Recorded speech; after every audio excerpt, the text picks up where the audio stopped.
Hey everybody. Hi. My name is Sharon Hadley and I am a woman in long-term recovery.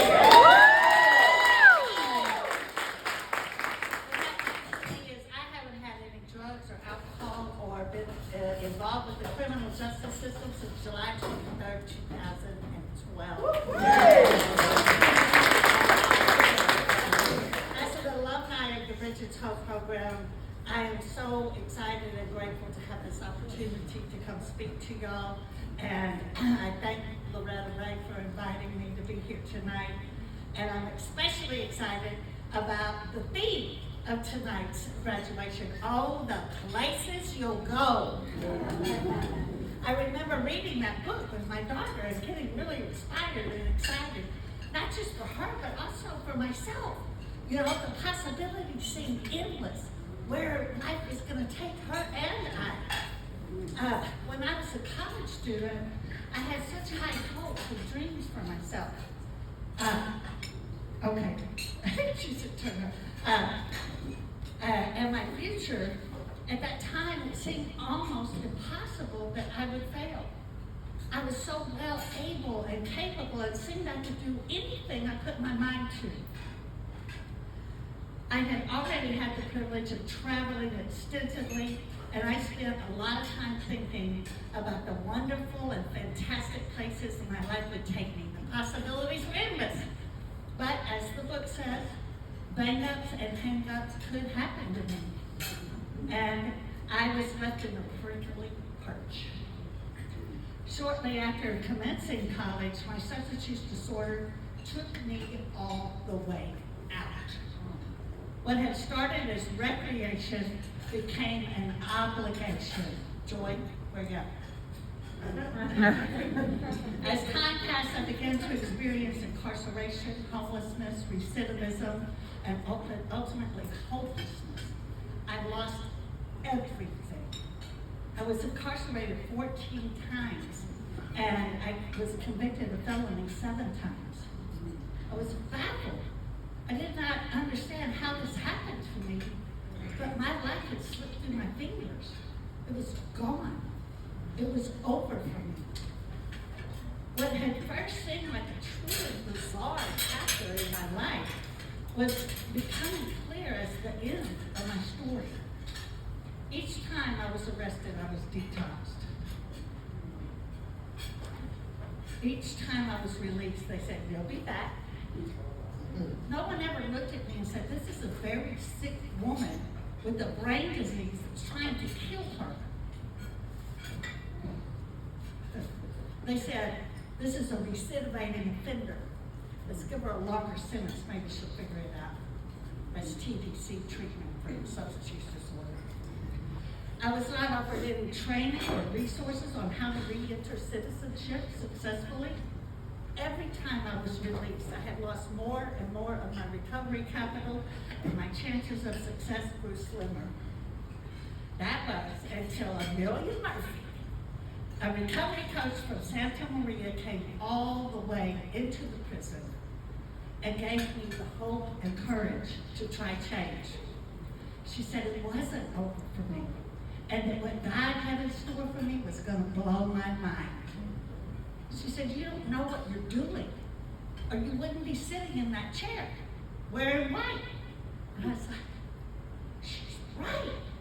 You know, I wouldn't be sitting here if I knew what I was doing or how to get out of the situation I was in.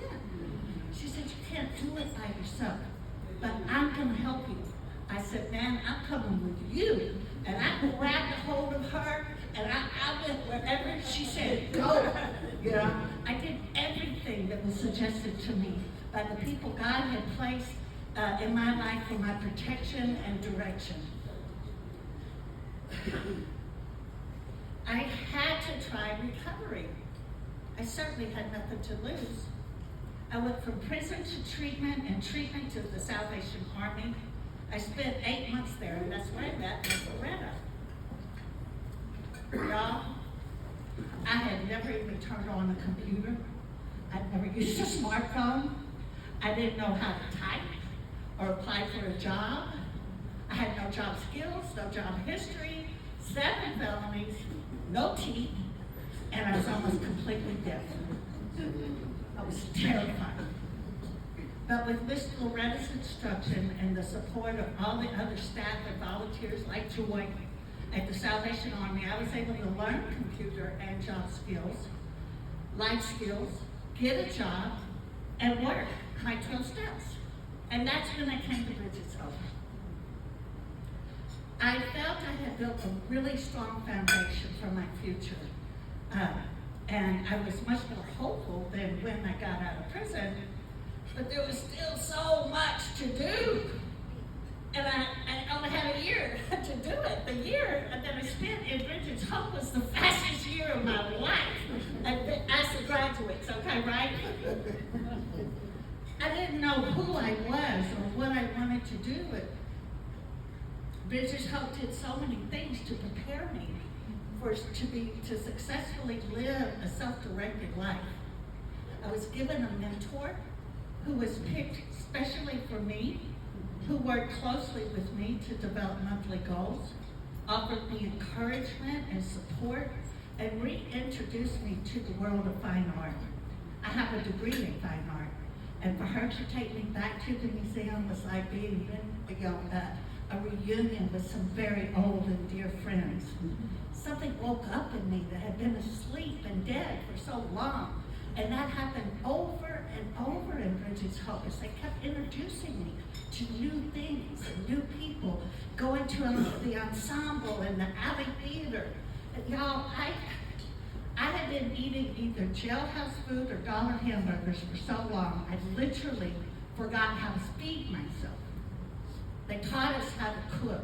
They taught us nutrition classes and exercise classes. I hadn't held on to $1 for more than 5 minutes in 20 years. They taught me how to manage money. They taught me the value of volunteering. I got to meet the board of directors of Brigid's Place. That's when it suddenly hit me. There have been thousands of people involved in this second chance at life that I've been given. It couldn't be just so that I could get up on my own 2 little feet and go on with my life. I was given this chance to go back and to get the other people and show them the way out. Then came the Lowe's seminar. The only thing standing in your way is you. They gave me a list of Bible verses and that told me who God says I am. I read that every day on the bus as I traveled all around the city building my recovery cabin, and I developed a sense of who I am in the eyes of God, and I began to transform into that person. At the end of the seminar, we examined our values and created our own purpose statement. They taught us that when you know your purpose, you can and you make sure all of your efforts go into forwarding your purpose, you will be able to do great things. People will invite you to come participate in their worthy endeavors. But if it doesn't forward your purpose, respectfully decline.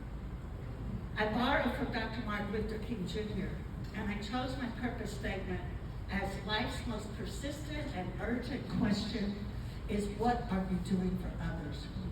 But I substituted others for people who have experienced substance use disorder. Y'all, I can't believe the people's lives that God has allowed me to touch by focusing on that purpose. I've gone back into prisons, homeless shelters, treatment centers, and transitional programs to show others the way out.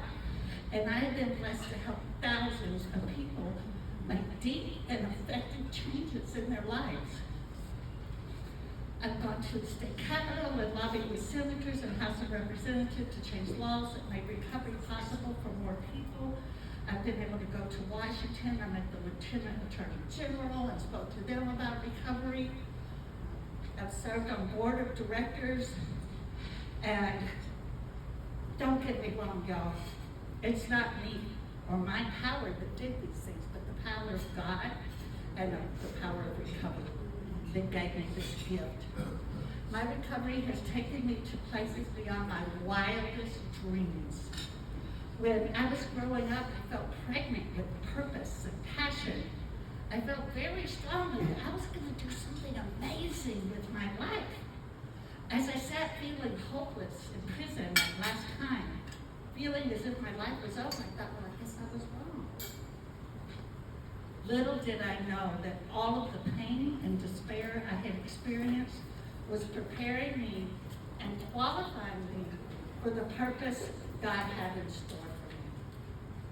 The life I have now would not be possible without those horrific experiences. When I have challenges in my life today, I remember how God turned my pain into my purpose. And I thank Him for His perfect plan and for my part in it. And I cannot wait to see the places